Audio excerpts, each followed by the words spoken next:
the crisis. More specifically, this during the first wave. And you see that we are a couple of authors. Actually, I joined as the Italian representative a survey team which was organized by Sylvain, Brouard and Martial Foucault from Sciences Po in Paris. And because it's a survey, an internationally comparative survey, I thought you would be interested in this. Now, first a word about policy evaluations in the COVID crisis. Of course, you all know it's a crisis of extraordinary proportions, posing a great challenge to governments. And it is really, in my view, it's the crisis of all crises that has occurred more recently, and the threat to the populations exerted by this crisis is really very large. The governments had to meet the crisis with two types of policies: public health policies on the one hand and economic policies on the other hand. And we study the policy responses, the evaluations of the policy responses in these 10 countries. So there are 7 European countries, 5 Northwestern European, 1 Southern European, Italy, and 1 Eastern European, Poland, and then 3 Anglo-Saxon settler countries, as they are called, Australia, New Zealand, and the US.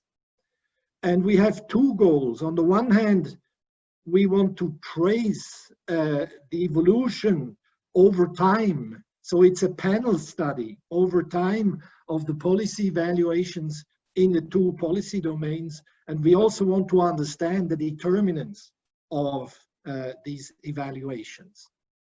Now, why policy evaluations? Why is this interesting?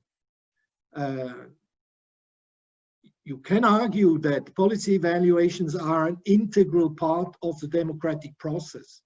So governments are democratically accountable with respect to their citizens, and this accountability presupposes that citizens not only know what governments do, but that they also evaluate what governments do, and based on their evaluations will then support or punish the government. At least this is the basic idea of economic voting. Economic voting presupposes that citizens vote for the government based on retrospective evaluations of economic performance. And our study is referring to the performance in terms of public health and in terms of the economy.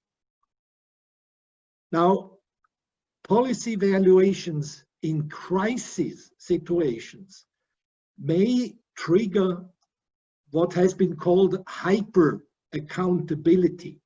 That is, they may trigger a very far-reaching accountability reaction, that is extraordinary punishments of incumbents. That has been there has been evidence for this in the transition period in Eastern Europe from communist to post-communist regimes.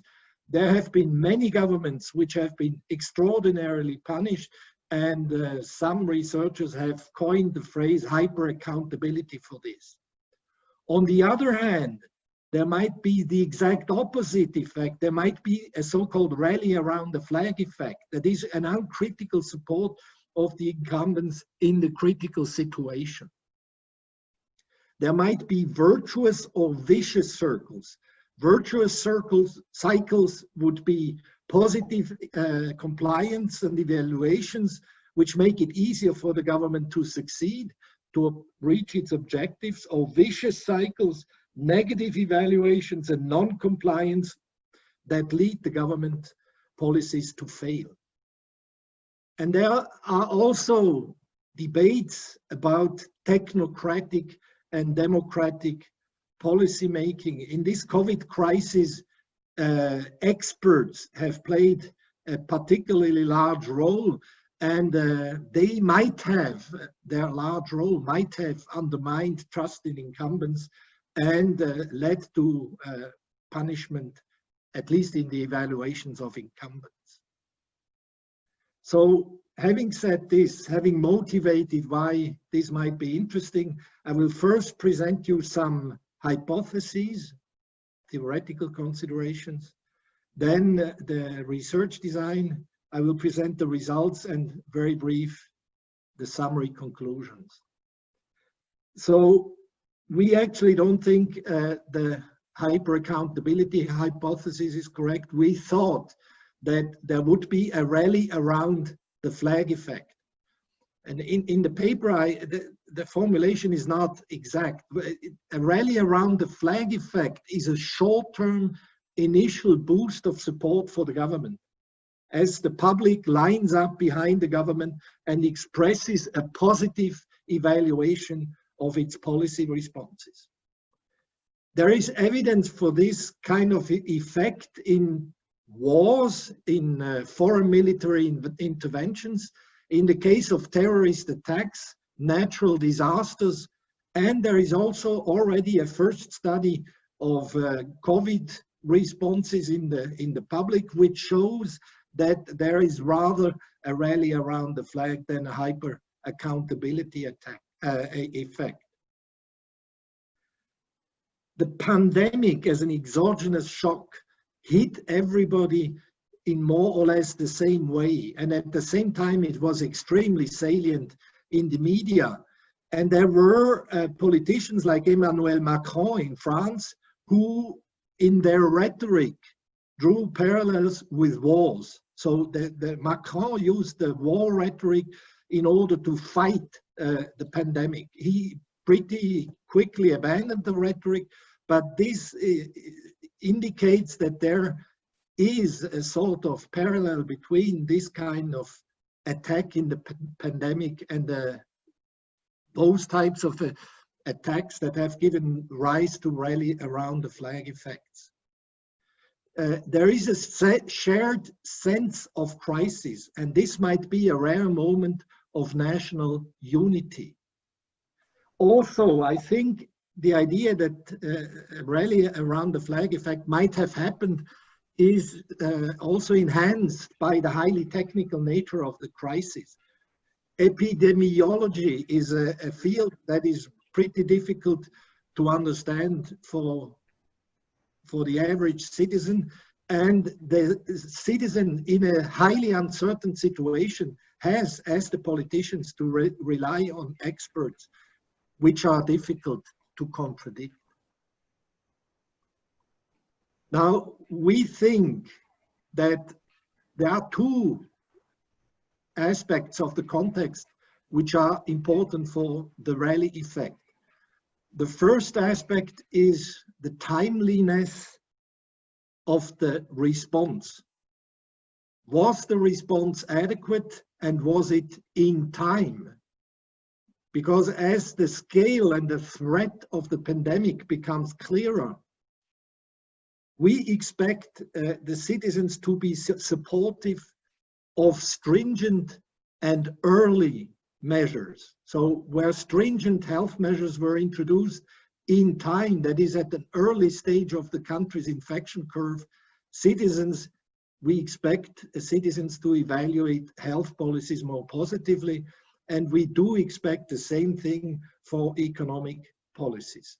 So if the government takes measures which are stringent and which are taken rapidly, we expect the rally around the flag effect to be stronger than if the governments wait with their response and take weak responses.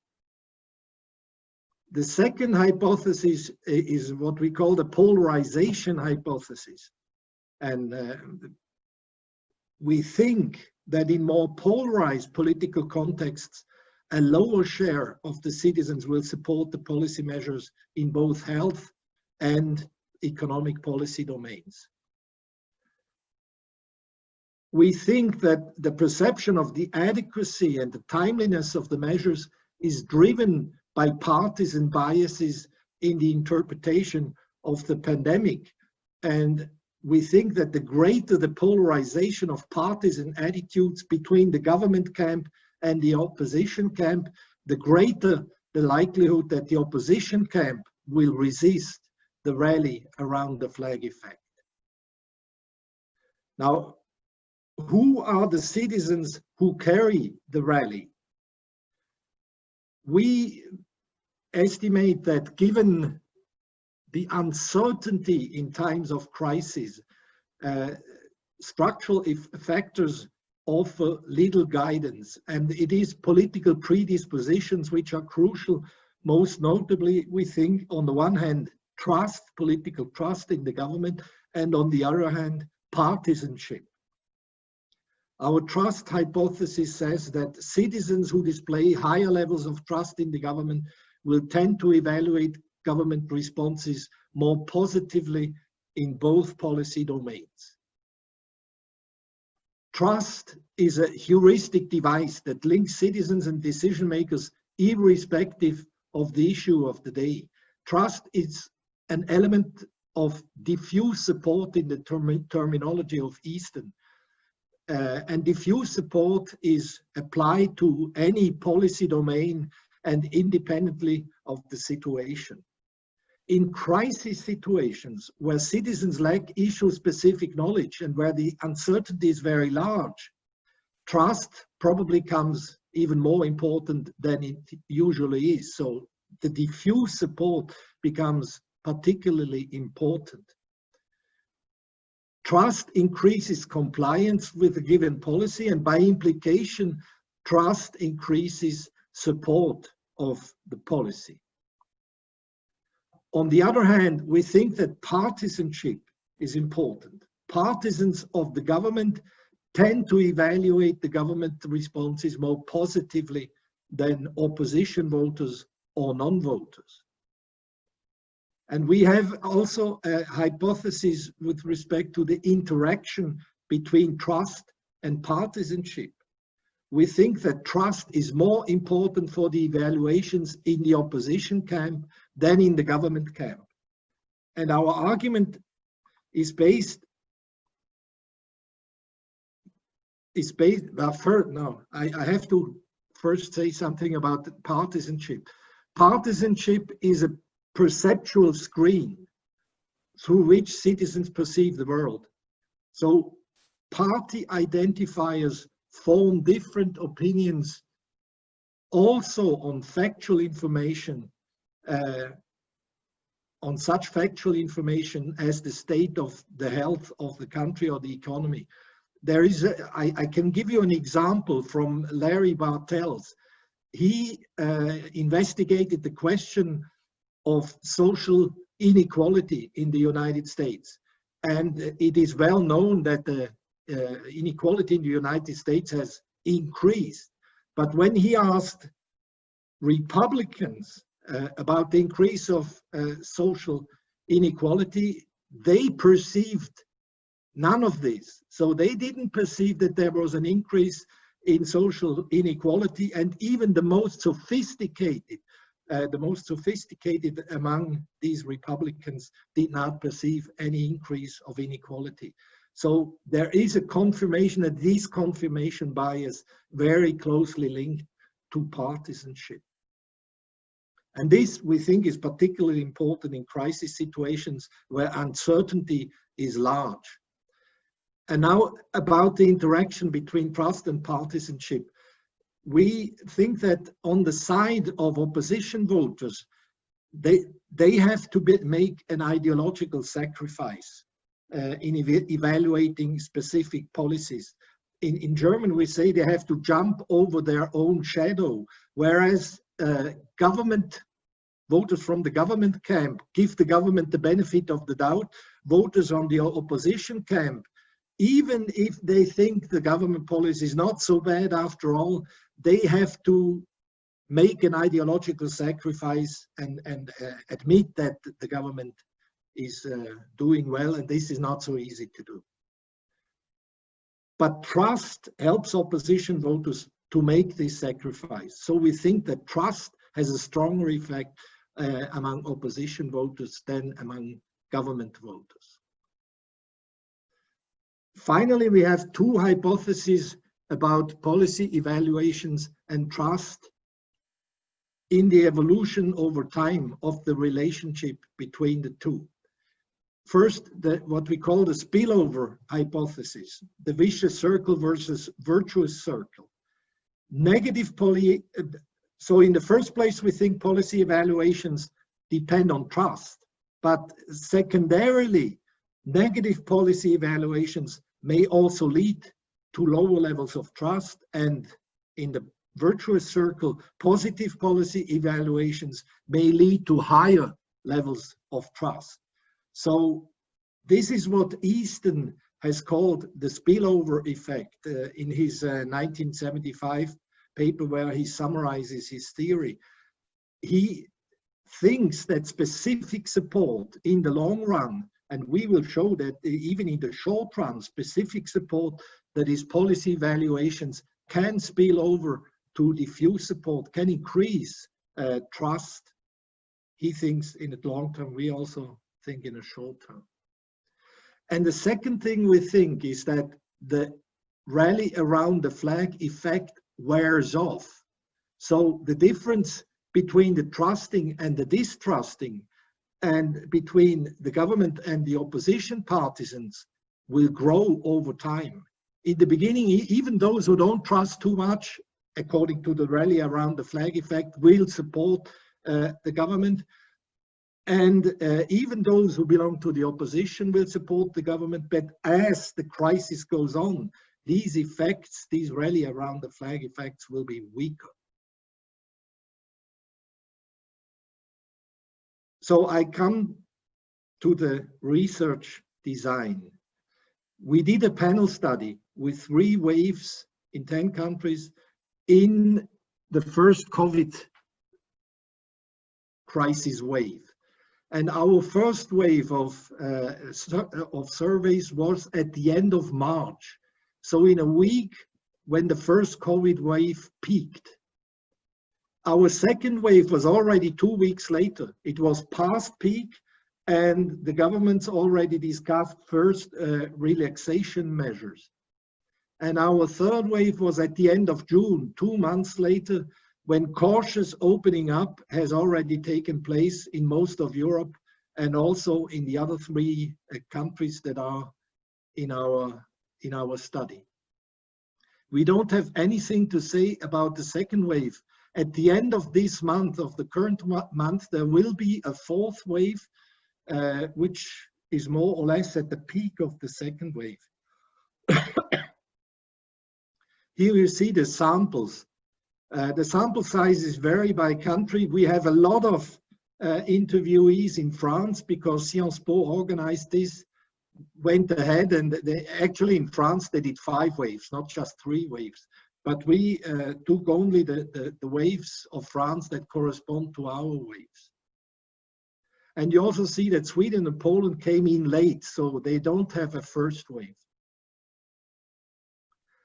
Our dependent variable is formulated as this. In your opinion, the measures taken by the government to protect the British economy, the health of the British, are really exaggerated, somewhat exaggerated, neither exaggerated nor inadequate, somewhat inadequate, very inadequate, and people could also say, I don't know. You see, the evaluations could go in 2 directions. There could be the idea that the government has gone much too far, or there could be the idea that the government has not gone far enough. And I can tell you that in the 10 countries, the second critique has been much more widespread than the first one. So in the first wave, most people who were critical of the government thought the government had not gone far enough. So the measures had not been adequate enough. Very few people thought that the government had gone too far, that the measures were exaggerated. We, in our analysis and what I shall present, we don't distinguish between these 2 types of critique. The dummy per measure just distinguishes those who say neither inadequate nor exaggerated, that is, those who were satisfied with what the government did, from all the others.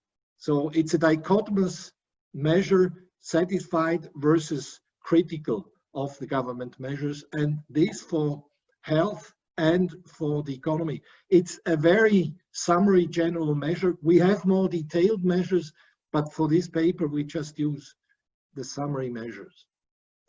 The independent variables, trust, we asked for trust in the prime minister or the president. In the United States and in France, it was the president.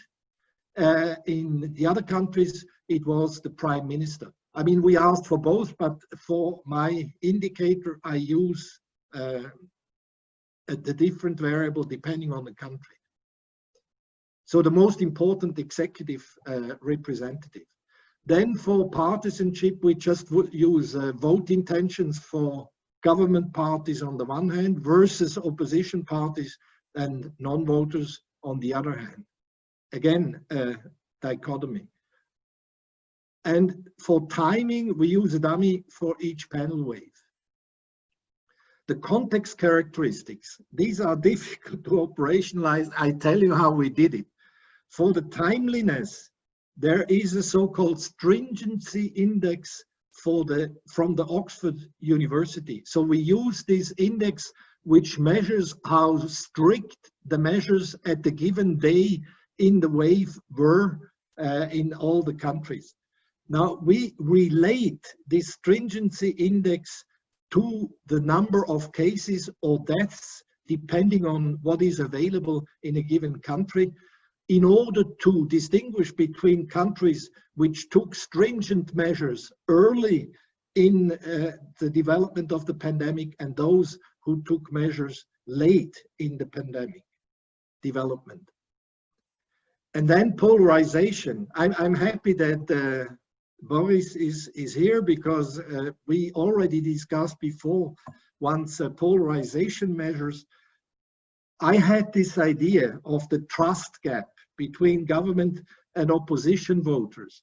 That is the idea that a country is all the more polarized, the greater the gap in trust between the government supporters and the opposition supporters. So I don't use just a statistical measure. I use the difference in trust. I could have used the standard deviation or the variation coefficient or something of that nature for trust by country, but I thought it would be better to distinguish between the trust in the government and the opposition camp. Now, I will just show you how the countries distinguish themselves according to this measure, but may I ask you, Natalia, or whoever wants to say something, which country do you expect to be the most polarized and which the least polarized, just to see whether the measure gives some plausible results? The US must be polarized, right? Right. It's the most polarized according to this measure. And the least? Maybe Sweden? New Zealand. New Zealand, somewhere there. I show you. New Zealand is pretty little polarized, but there are two less polarized countries, or in the same category, let's say, according to this measure. You see the government supporters, the opposition supporters, the share of them who trust the government, and then the difference.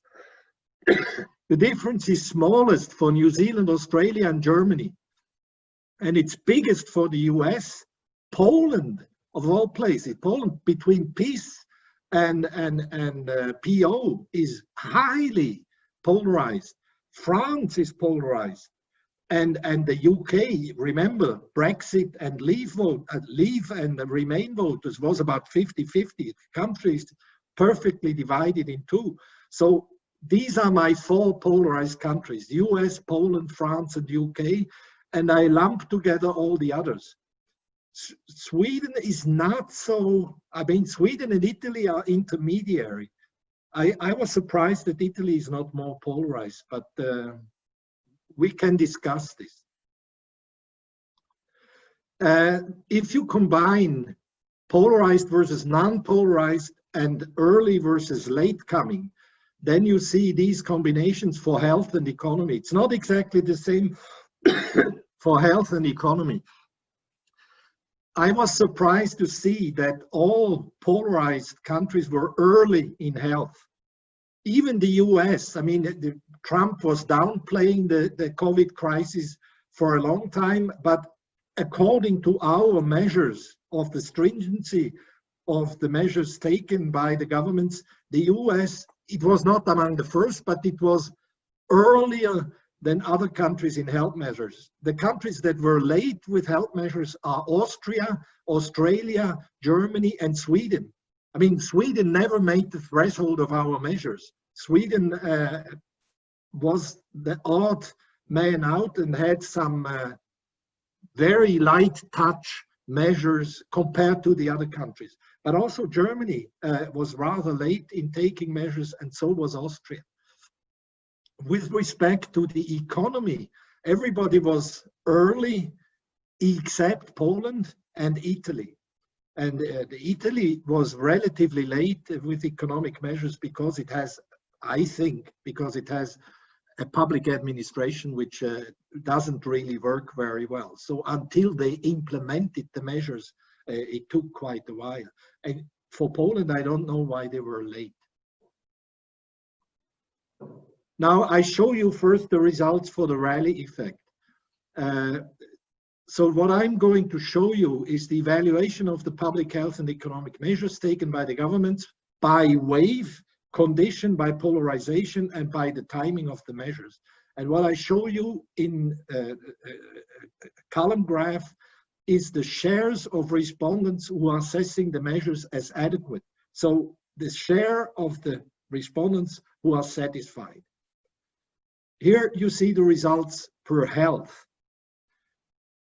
You see wave 1, wave 2, wave 3. You see early and late deciders, and you have a column black for highly polarized and a column gray for less polarized countries. And you see, as expected, among, let's say, the early deciders, you have less support in the polarized countries, and this remains so across all three waves. So in polarized countries, you get less support than in not polarized countries, and that suggests that in polarized countries there is no rally around the flag effect. In not so polarized countries, about 2/3 support the government if the government decides early. Whereas in polarized countries, it's just 40%, not even a majority. So no rally around the flag effect in polarized countries, but a rally around the flag effect in non-polarized countries. Now, the second thing you see here among the latecomers from non-polarized countries, you see that the difference between the satisfied people is reduced as we go on from wave 1 to wave 2 to wave 3. Because they were late in the beginning, the public was relatively critical with respect to health measures in these countries, but when they caught up and also adopted their measures, the public became much more satisfied. So late coming does not play such a role in non-polarized countries, because countries can catch up once they adopt the right measures. Now, how is it with respect to the economy? It is pretty different, because with respect to the economy, you see the difference between the black and the gray columns is relatively limited. So with respect to economic measures, polarization doesn't play a role.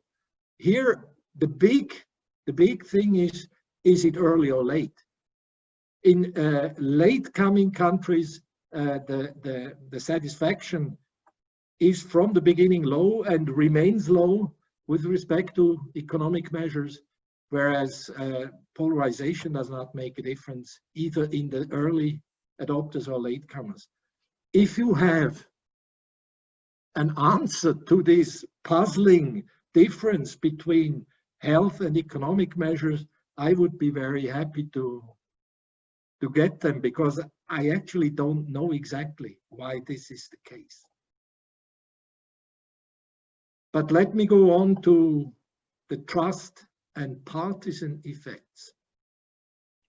Here I do logistic regressions.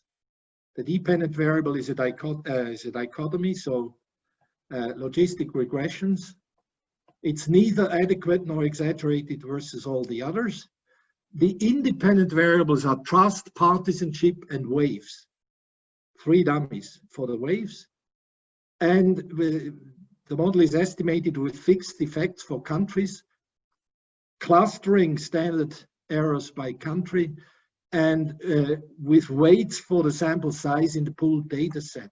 So France is not counting more because it has more people in the sample than other countries. We don't do a country-specific analysis here. And each wave is treated as a cross-section. Here we don't do anything with panel data. And I show you first the effects, the regression effects. I like to see numbers, but I will show you graphs right away. What you see is that the trust effect is very strong. It's the strongest effect in the regression. It is as expected. Government effect as a partisanship is also quite strong, and you see that as expected the interaction is negative. That means concretely that in opposition trust has a stronger effect than in the government camp. This is this ideological sacrifice effect, which is quite impressive. And then you see, with respect to the waves, the trust effect does increase, but only in the 3rd wave and not in the 2nd wave. So the rally around the flag effect, according to this result, is attenuated in the 3rd wave when the wave is almost over, but not earlier. Here is the graphical result. You see the big difference in trust effect between the opposition and the government, and you have a gray point and a black point. The black point is for health and the gray point is for the economy. Trust is a bit more important for health than for the economy. Here, on the other hand, that's the partisan effect. You see the partisan effect by the difference between government and opposition here. The wave effect is the trust effect, which goes down by wave, goes up by wave, is shown here. The difference between wave 1 and wave 2 is not significant. The one between wave 2 and wave 3 is significant, although barely so. And here on the government opposition side, you see that there is no change in these effects over time. The partisan effects remain the same. And this is a bit against this ideological sacrifice hypothesis. Now, what I want to show you to conclude my empirical presentation is the spillover effect. The model we use to estimate this effect is the model you see here. The dependent variables are the evaluations of health and economic measures at time t and trust in government at time t. The independent variables are the evaluations and trust at time t minus 1, so the lagged variables. And the lagged variables are expected to have an impact both on their own side and on the opposite side.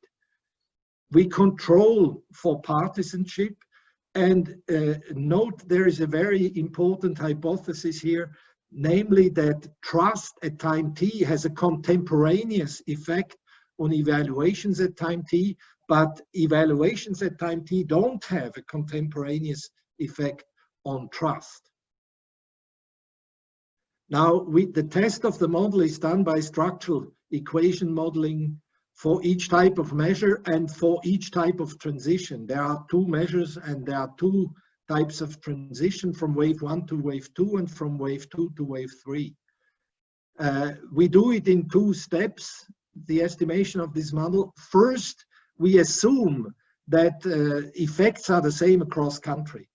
And then in the second step, we loosen up, depending on fit criteria, we loosen up this strong constraint and allow for varying effect by some countries, which are clearly deviating from others.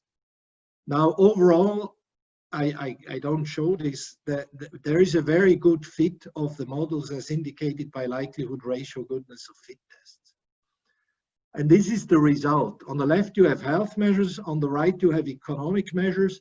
And you see on the left that the results do not vary much by country. So the assumption that the effect, the spillover effect of evaluations on trust is approximately the same in all countries holds, with 3 exceptions. And what you also see, the effect is quite small. I mean, the effect is a 0.05 at the most, increase of trust as a result of evaluations on a scale from 0 to 1. And you see that the effect is bigger for the transition from wave 1 to wave 2 than for the transition from wave 2 to wave 3. Now, the exceptions. Look, first, Australia. In Australia, there is no spillover effect. Australia was a latecomer in terms of health measures, and the people were unforgiving, you could say, even when Australia later on introduced health measures, stringent health measures, people were not forgiving. But Germany, you see in the transition from wave 1 to wave 2, there was no effect, no spillover effect, because people were dissatisfied. But in the wave 2 to wave 3, Germany caught up with the other countries, and there was, because now people were more satisfied with the health measures, they also increased the trust in the government. Interesting is the UK. The effect is particularly strong in the UK. If you remember, in the beginning, Boris Johnson was listening to experts who promoted the idea of herd immunity. So he took no public health measures. He was waiting with stringent public health measures, but then suddenly he changed track and he followed the experts who promoted stringent measures. And he did so pretty early on. So because he changed track, the evaluation of his policies had a strong effect on trust. At least that's the way I interpret this outlier result for Britain. If you now turn to economic measures, the spillover of evaluations on trust is also small. It's even smaller than for public health measures, and it's constant across all countries except Italy. And in Italy, actually, when the government belatedly, that's again my interpretation, the government belatedly implemented these economic measures, the trust was increased by the evaluations, because finally the government had done what people expected it to do, and the positive evaluations at that time increased trust in the government. Let me conclude. What I conclude from these results, that policy evaluations during the COVID crisis did have a rally around the flag effect, but that this effect was only confirmed for countries which are not politically polarized. In polarized countries, the distrust of the leaders induces negative evaluations even in a crisis. So the Democrats in the United States did not trust Trump more because of the way he dealt with the crisis. On the contrary. And this rally around the flag effect is confirmed for countries that were early risers.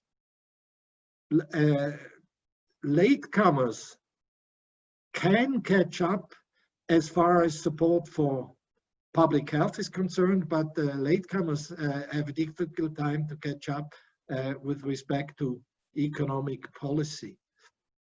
And finally, trust and partisanship play a significant role in the public's reaction to public health and economic measures, and trust among opposition voters is pivotal. So there is a virtuous cycle.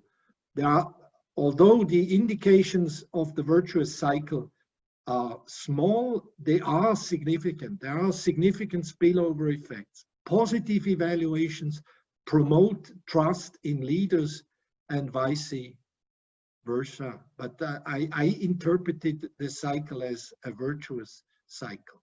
So thank you very much. This was what I wanted to say. So, Hanspeter, thank you very much for your presentation. We already have some comments in the chat. And so the first comment is from Boris. Do you want maybe, Boris, to read your question? Yes, Natasha. Sorry. Thank you very much for fascinating talk, Hanspeter. So my comment was about the precise sense, the precise meaning of your measure of polarization. For me, it seems that the polarization scores that you showed us may be explained by the complexity of national party systems. So all countries at the top of your rating are countries with a low number of effective parties, like United States, like UK or Poland.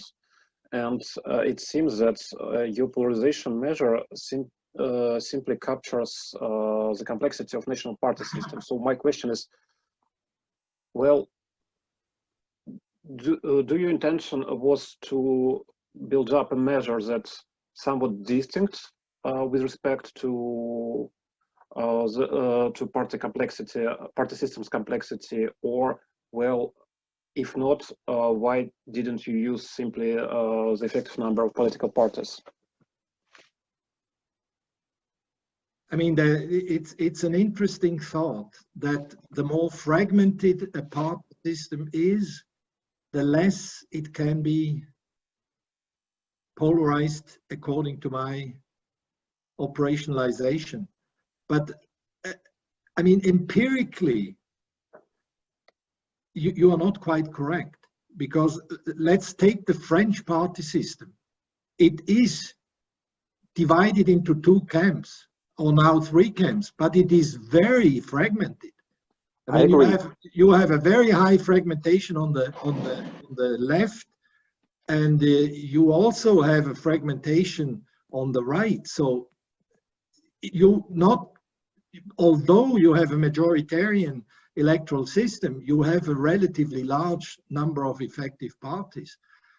But I mean, I give you, actually, we had a review of this paper already. I got the reviews on Monday, and one of the reviewers, he said that's a weird measure, and you should not use this measure, but because he thought the measure was endogenous, because trust plays an important role in our narrative, so we cannot use the same variable, which we later on show that it depends on the evaluations as an independent variable at the aggregate level.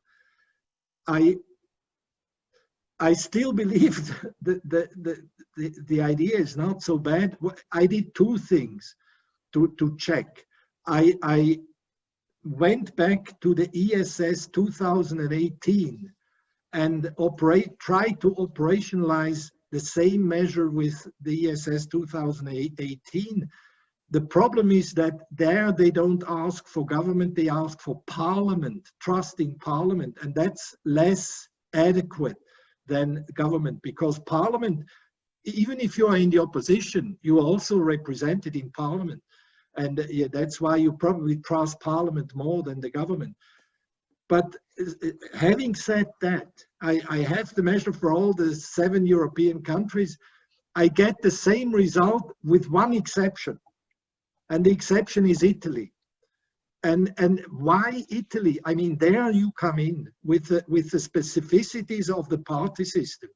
In 2018, I don't know whether you remember, the Italians had an election. And as a result of the elections, the ESS was done in fall and early 2019. So in fall 2018, early 2019, the government was a Lega Cinque Stelle government. So it was politically a very strange composition. It was the radical right together with something you could call a pretty radical left party, but they were both populist. And their voters were both highly skeptical and distrusting of parliament. So you have in Italy the strange case under this particular government that the voters of the government distrust the government, the parliament, more than the voters of the opposition. That's a very strange result, which I attribute to the composition of the government. So I think my measure is much more vulnerable to the composition of the government and not so much on the complexity of the party system. But to conclude this discussion, I did measure, I mean, Chris, or you measure polarization by standard deviations. And Chris said, I remembered very well, he said that let's use the coefficient of variation and not the standard deviation. And if I do use the coefficient of variation, I get pretty much the same result as I get for my trust gap indicator. I mean, New Zealand actually turns out to be the least polarized with that measure, whereas Germany is a little bit more polarized, but the 4 most polarized are exactly the same if I take the coefficient of variation. If I take only the standard deviation, Germany is very highly polarized, strangely. But that has something to do with the fact that the level which is taken into account with the coefficient of variation of trust in Germany is generally relatively high. So I'm not sure whether it's the complexity that plays a role. Okay, thank you for your answer. We can get back to the discussion if there will be no more questions from the audience, but now I don't want to take time of others. Okay.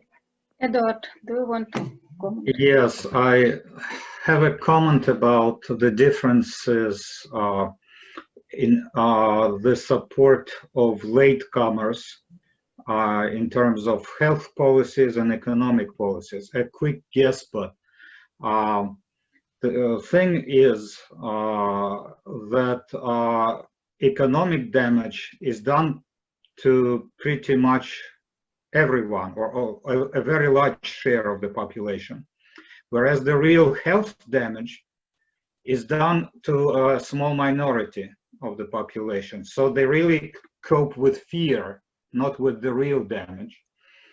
And so when the government is late in its response, and no real damage has been done in terms of health, which is more likely than not, you forgive the government. It's okay. So they have done something, and I fear less now. But with the economic measures, if the damage has been done, which is more likely than not again, then the government will not be forgiven. It's a very good explanation. Thanks a lot. I was actually thinking a bit differently. I thought public health measures, I saw almost everybody thinks public health measures are inadequate. So, but public health measures were really extremely important because people felt threatened. The threat to their own lives was so strong. And I mean, death is stronger than the economy. People were afraid that they would die.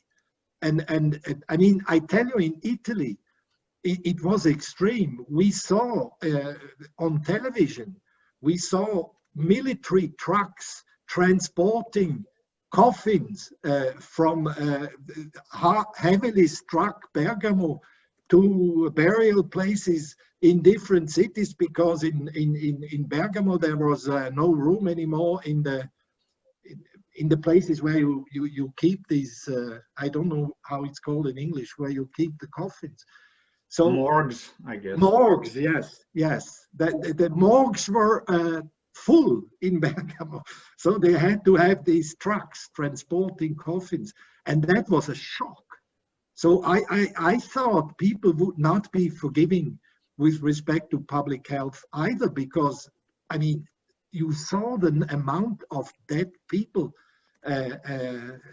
visibly on television, and you saw every day, you see these emergency departments in the hospitals, which can no longer keep up with the demands. We have the same thing now again.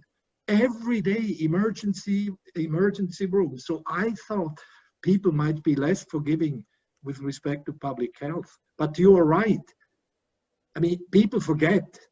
And the public health emergency was quickly over, but the economic outfall was pretty stable over time. So I think you're right. Okay, thank you, Hanspeter. Actually, I had the same hypothesis as you, because for me, like, the damage to health is far more serious than for the economy, because if you are, for instance, your relatives or your friends can die, it's more serious, but we can see the different results. And I have but in reality, only a small fraction of the population dies. Yes. Whereas a larger fraction of population suffers from economic loss. Yes. Yes, but psychologically you can feel differently. And I also have a comment: have you taken into account the seriousness of the damage that COVID gave? For instance, in Italy suffered a lot from COVID, but as far as I know, in Australia and in New Zealand, at the first, the situation of COVID was not so serious, at least in the beginning, between the first and the second wave. Did you take it somehow into the account in the research? I mean, the measure for the stringency is relative to the development of the damage, if you want. So it's a measure that takes into account the damage. You take stringent measures, but with respect to the damage done in public health terms, with respect to the number of cases or the number of deaths. Okay, thank you. But what one of the reviewers said, I mean, we distinguish between early and late comers. And in order to do so, we define a threshold. We say at a certain level of a stringency measure, with respect to the deaths, you are either early or late. And the reviewer said that that's arbitrary. And of course, it is to a certain extent arbitrary where you cut between early comers and late comers. So he suggested that we test the effect of different thresholds on our results. Is it the case that our threshold arbitrarily chosen is influencing the results? And that is something I haven't checked yet. Yes, and we have a comment. Okay, I give it to Yekaterina now. Yeah, thank you very much. It was a very interesting presentation. I'm a former LCSR staff member, but now I'm in Germany. And so I have a comment on that, though from a different side, because I do research in social psychology.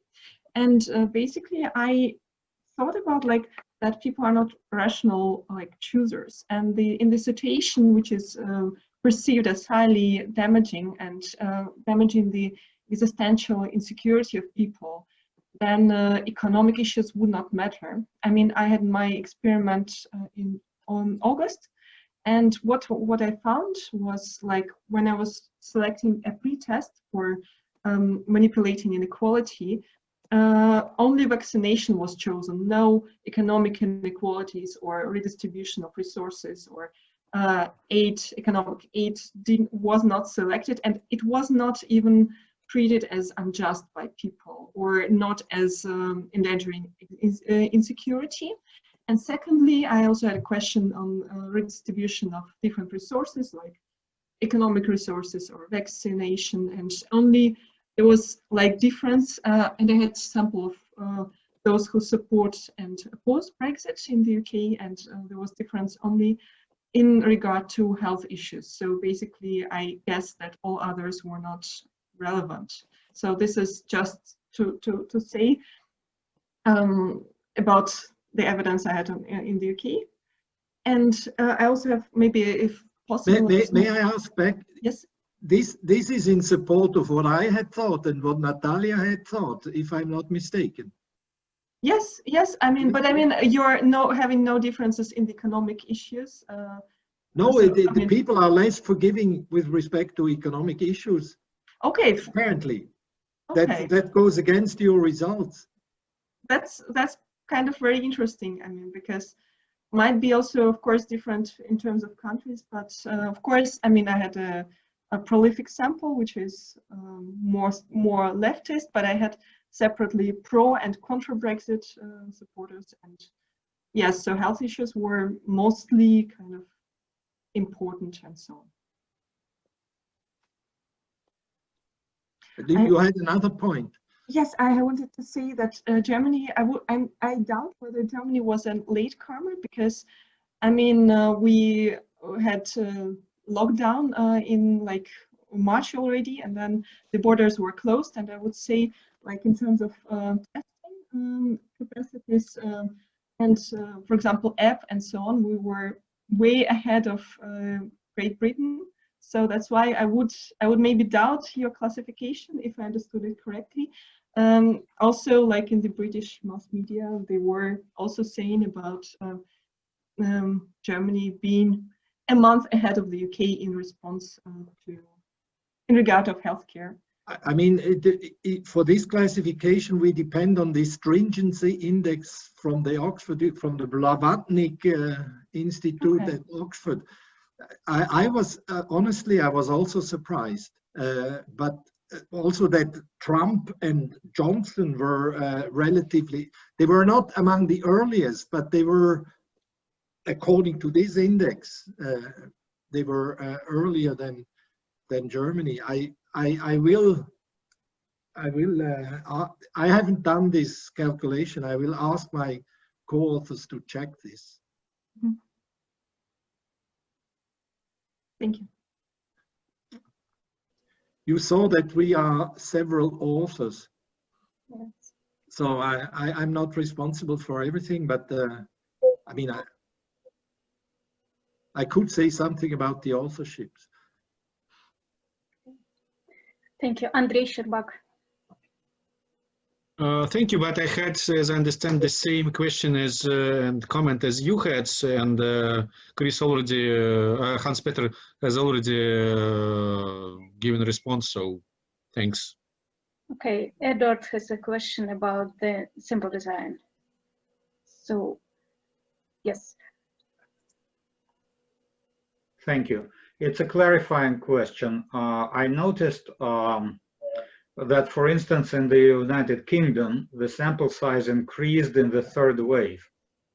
In panel designs, I would expect the sample size to be the same or decrease with time. So can you please explain what happened? Yes, you are exactly right. The panel attrition rate is pretty steep. So we lost a lot of people in the panel, but what we did, we refilled the panel up to the original size each time. So this is one reason why I showed you cross-sectional results, although we have a panel. But the structural equation model depended on the panel. So there you have, the N is much lower, because there you have only those who remained in the panel. And I did wave 1 and wave 2 and wave 2 and wave 3. These are not necessarily the same people, because those who have come new in wave 2, they can still be in wave 3, but they were not in wave 1. So now it's a delicate point, but the panel was refilled every time. Thank you. Thank you. Are there any other questions or comments?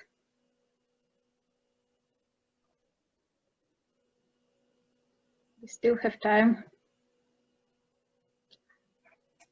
Okay, Katya has a question, yes. Yeah, I have another question. I'm just thinking about also like what you do with the proxy for polarization, well, what you do with partisanship. I'm thinking, what if one could take, for example, like populist supporters or not, if you had any like voting or variables or something like that. I don't know if it would be a better, of course, solution, but I'm just thinking, yeah, because yeah, you said that kind of distrust is also like as a proxy for populism. Or... No, let's do once a paper without populism. Okay. I don't think we should introduce it here, but I mean, the reviewer called my proxy for polarization weird, and of course something like the coefficient of variation would be less weird, more accepted by the audience, I think. So I would like to ask Boris, what do you think this measure is any good? I mean, it depends on the composition of the government. That's for sure. Hanspeter, I partly agree with your reviewer and partly disagree. So I don't think that using that it is too much endogenous with respect to your another variable, I mean, policy evaluations. So if you take it on the aggregate level, well, it becomes even less endogenous. So in this respect, I think it's fine. My main concern about your measure is that, well, I agree that it is endogenous, but with respect to another aggregate level variable. I already raised it at that point about government composition. So I don't fully understand what you actually want to measure with this variable, because it is, so in my opinion, it is strongly related to government composition. Okay, you noted that France is an exception, but in my view, it is an exception that confirms, that proves the rule. So I mean that this link is stochastic, not deterministic. So French may deviate. France may deviate to some extent, and well. So my question that I asked in the very beginning of this discussion, that I want to repeat now, but maybe in more clear form, is about conceptual meaning of your polarization measure. So what do we want to measure with it? Some attitudinal effects of government composition, or, okay, party structure in this country, party system structure in this country, or something distinct from it? No, I really want to measure polarization.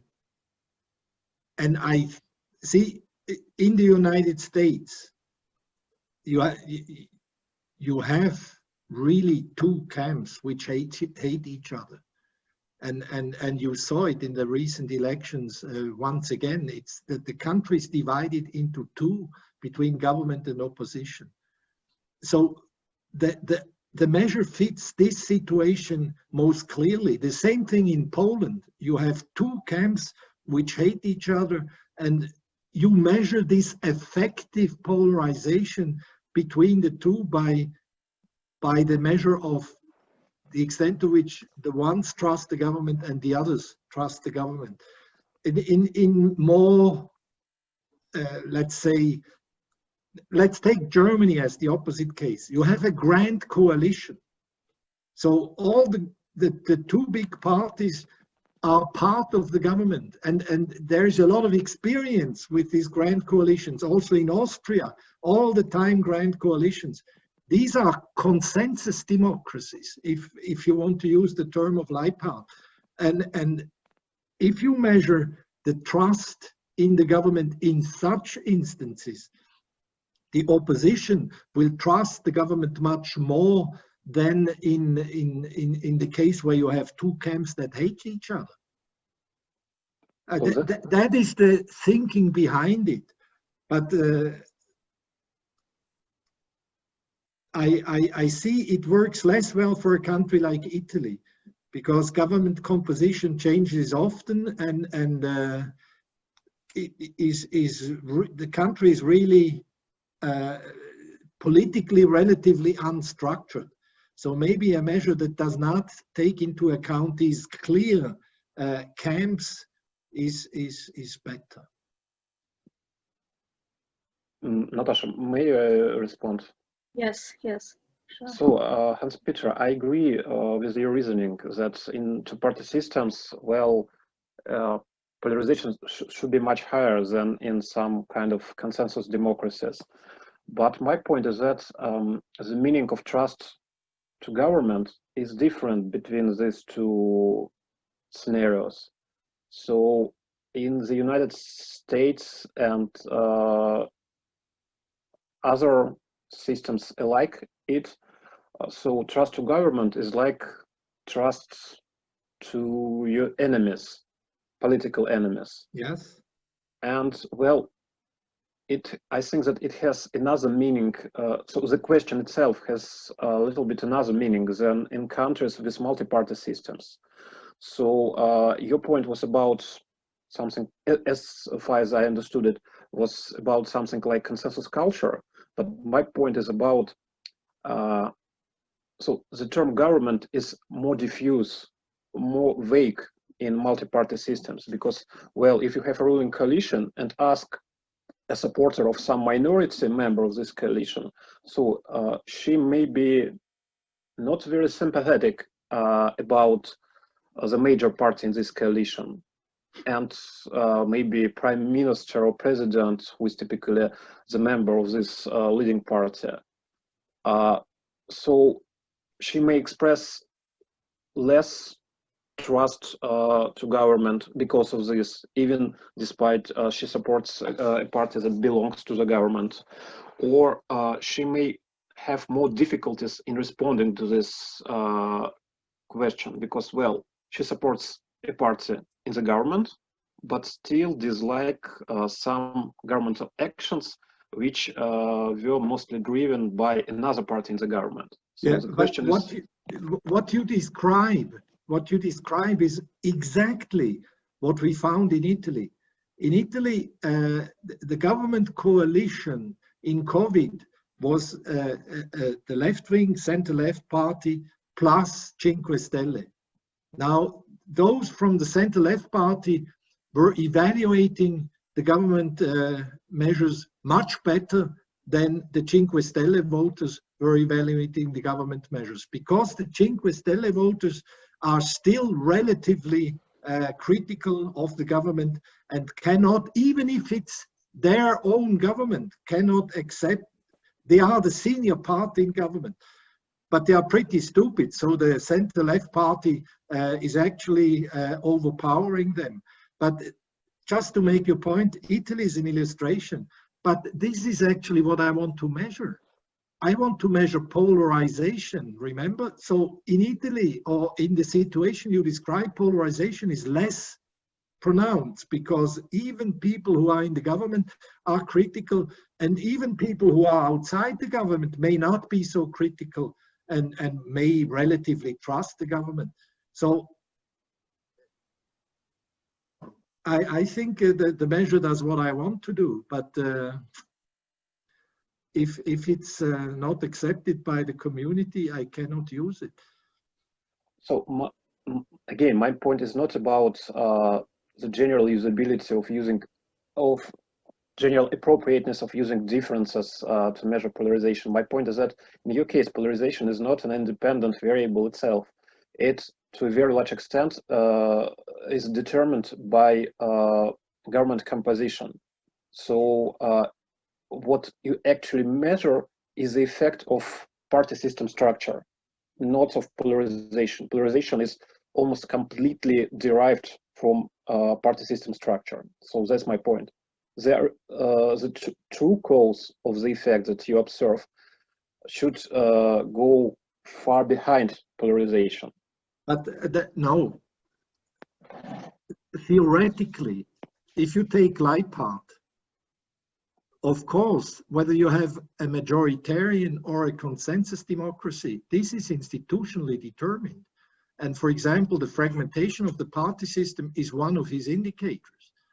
But he has the general assumption that consensus democracies are kinder, gentler, and more effective in economic and other terms. So the polarization you get in a certain system is, of course, partly institutionally determined. It's also determined by the personnel, like if you get Trump, you get more polarization than if you get Macron. But still, it is not an accident that majoritarian democracies are polarized. With Leipart, I would have expected this from the beginning. So my operationalization takes this into account. But I mean, I don't insist. If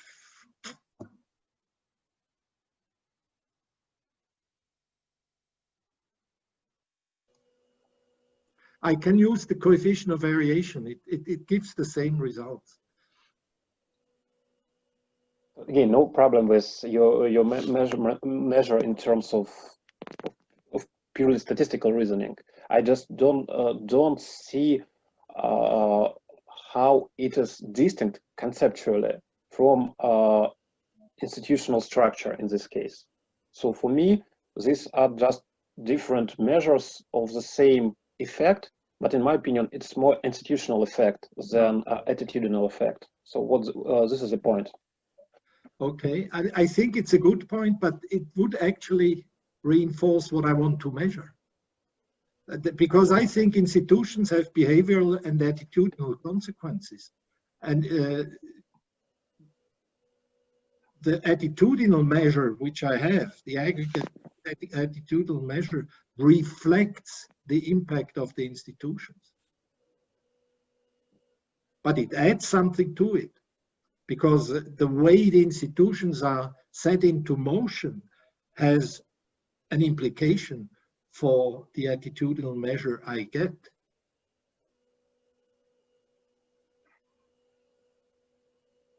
Natalia, you want to take over? I don't know. I do not see any questions, and so you can discuss. I do have, if I may. Hanspeter, I remember that in one of your previous talk, if I'm correct, it was the April conference a couple years ago. You had a very elegant argument as follows, that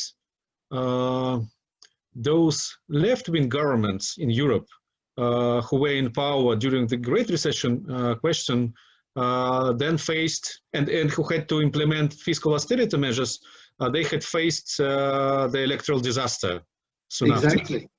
after. At the same time, those right-wing governments who were in power during the refugee crisis and who had to embrace migrate in 2015 also had rather visible electoral troubles soon after.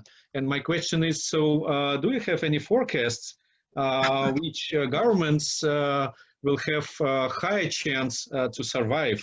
I mean, in the midterm perspective, not like next year, but I mean in, let's say, in 5 years perspective, 10 years perspective.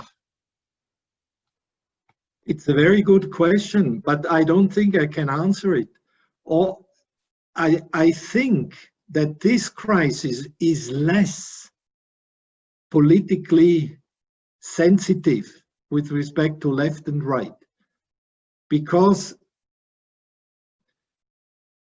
I mean, in the case of the Eurozone crisis, the left had to do something which it was not expected to do, or which it was not promising its constituency. And in the case of the refugee crisis, at least the German government did something which it was not expected to do either, and it created a big tension within the governing party. Now, with respect to the COVID crisis, what were the governments expected to do? They were expected to save lives. And all governments, whether left or right, I think, were expected to do this. So all governments probably would have also in their programs had the measures they eventually took. This is a balance issue which does not divide between left and right, I think.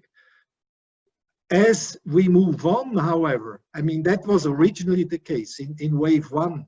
Now in wave two, you see differences. So you see those who privilege the economy, and you see those who privilege the public health side. The left has a tendency to privilege the public health side. The right has a tendency to privilege the economy side. But they actually act accordingly. So it's not, I would not say that they abandon their program and do the exact opposite of what they promised. They try to stick to their program, and for example, the right does less stimulus than the left, and the left does earlier lockdowns than the right. But overall, the differences are relatively small. I'm not sure whether you agree with this, but I think the political fallout for either left or right will not be too different. They will be measured whether they solve the crisis or not. Like economic voting, it's a balance issue.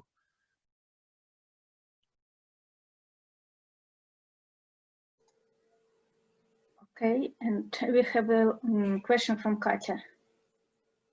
Yeah, I just wanted to say there was also a paper, I think, like with some people from University of Kiel, Corona Politics, because of mismanaging politics. I can otherwise send the reference. Yep.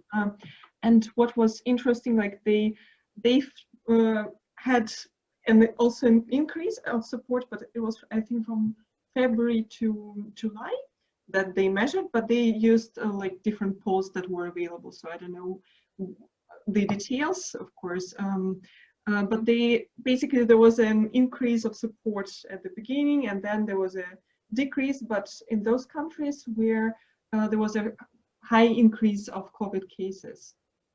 So I mean, that is why I was also a bit surprised to see that you have it like that in the third wave, it's like the increase of support. So the absolute number of cases relative to the population? Increase. They had increase of cases. So the increase, I don't remember the details. I can just check it. Yeah. Can you send me this paper? Yes, yes, I will send it to you. Thanks a lot. And if I may just like continue Andre in his questions, what do you think will happen to populism? Because I mean, generally, at least, for example, if we take Inglehart and we can say, well, this is a crisis of existential insecurity. That is why people would go more to populists. I tried to put it in experimentally and it doesn't work, but experimentally it's differently, of course, like that at aggregate level, and it would be very interesting to hear your opinion about that. I think the populists are bound to lose in this crisis because, I mean, it was for everybody to see what Trump did. Trump just tried, Bolsonaro, these hyper-populists, they try to deny the crisis, but people die anyway. Yeah, you can do as if there is nothing going on, but there is something going on. And if people are dying, you can count how many people are dying. So all the fake news can be disproved very easily. And I think, I mean, I talked about the experts in the beginning. The danger of this crisis is rather technocracy than populism. It is the experts which are taking over. And if the experts are taking over, the populists are losing out, because the populists depend on misinformation, on fake information. They tell you whatever they want to. But the experts put them into their place. You can see it in Italy. Salvini, the leader of the Lega, the opportunistic populist in Italian politics, he thrived on the refugee crisis. The refugees, he could every day, he could discuss, as the Minister of the Interior, boats with refugees coming over the Mediterranean. The flood of refugees coming to Italy, these were boats with 24 or 47 people, which he didn't let enter the ports. And for 2 weeks, every day you had in the news these boats. Now, people are no longer interested in boats across the Mediterranean in Italy. The only discussion is about how many people died yesterday and how is the economy doing. Do we have to suffer from these measures for any time longer? I think that is detrimental to the populists. I mean, you have the people, that was so far. It might change again. If people are fed up, they have seen it and they can no longer take it, and they want to get out and they want to enjoy themselves. And the longer it takes, the longer populists might get a chance again, because they tend to say now that, contrary to what was in the beginning, these measures are exaggerated. I mean, that is going too far, and we have to leave things open and so forth. Thank you. Thank you. Any other questions or comments? Okay, if there are no comments, then let's thank Hanspeter for a very interesting presentation. And it was a very interesting discussion. And so we will meet in Thank you. Thank you. Thank you for the good suggestions. And stay healthy, please. Bye-bye. Bye. Bye-bye. Goodbye, Hanspeter.